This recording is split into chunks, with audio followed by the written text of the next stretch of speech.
का कहत? अरे कहाँ जाता रहा इतना सवेरे सवेरे हो? अरे जात या लोग बैग घरे भौजी बोले खोआ खाए के। अच्छा तो तू खोआ खाए के माने होली खेलबा का? अरे बम्बई से आली होली खेले ना। सुनो सुनो बोला। होली हमरा संगे सैया घर में मनाई, पीले हो दारू सारू बहरा ना जाए।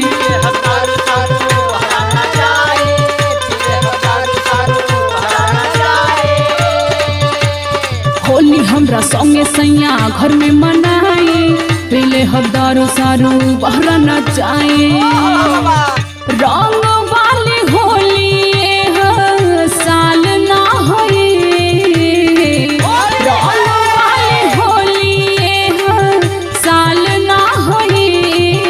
उठलिए से बोला बोला का उठलिए से? उठलिए से कहते बलिया लाल पिया गुलाल का होए।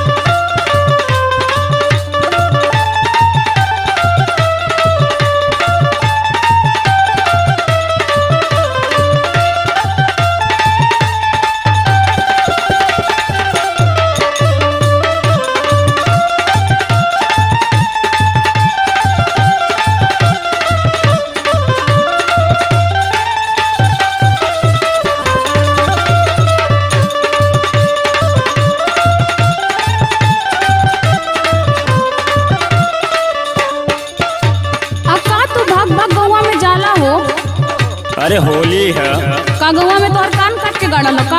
अरे नहीं भौजाई आली गाँव में। अच्छा माना घर को मेहरारू गई तेल लेवे हो ना हो भौजाइया ढेर तो के खाए के देनी का? अरे पगली होली देवरा भौजाई का। सुनो सुनो बोला। तकिया लगवले पानी बेड पे सजा के,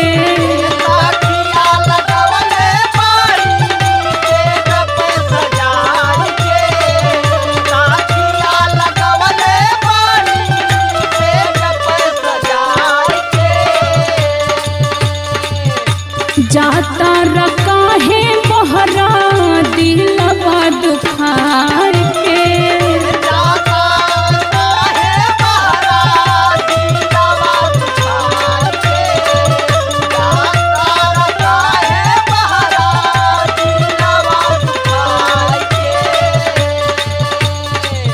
तकिया लगवले पानी बेड पे सजा के, जहता रखा है बहरा दिलवा दुखार के। मौजा दे हवे तना की लाल ना होई, मौजा दे हवे तना की लाल ना होई। उठलिए से कदे बगलिया लाल पिया गुलाल का होए।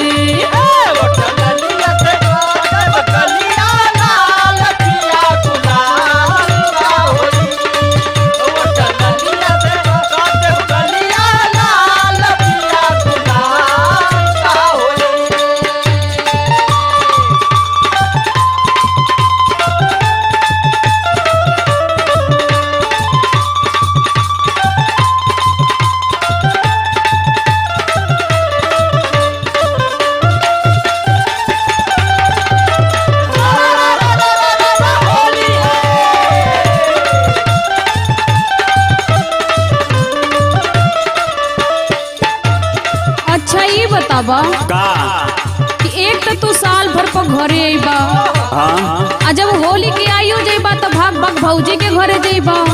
अरे गौवा में नई भौजाई आली हो तो जैता ना जाके रंग लगाया तब का। तो तू का रोकत तू रास्ता आवता नहीं होली खेल के? सुना। अरे बोला भाई सुनता न है। साल भर पे आयल बड़ा बहरा से घरे, साल भर पे आयल बड़ा बहरा से घरे।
जा। अरे छोड़ा गांव घर, आवा अपन ये में होली खेलल जाए।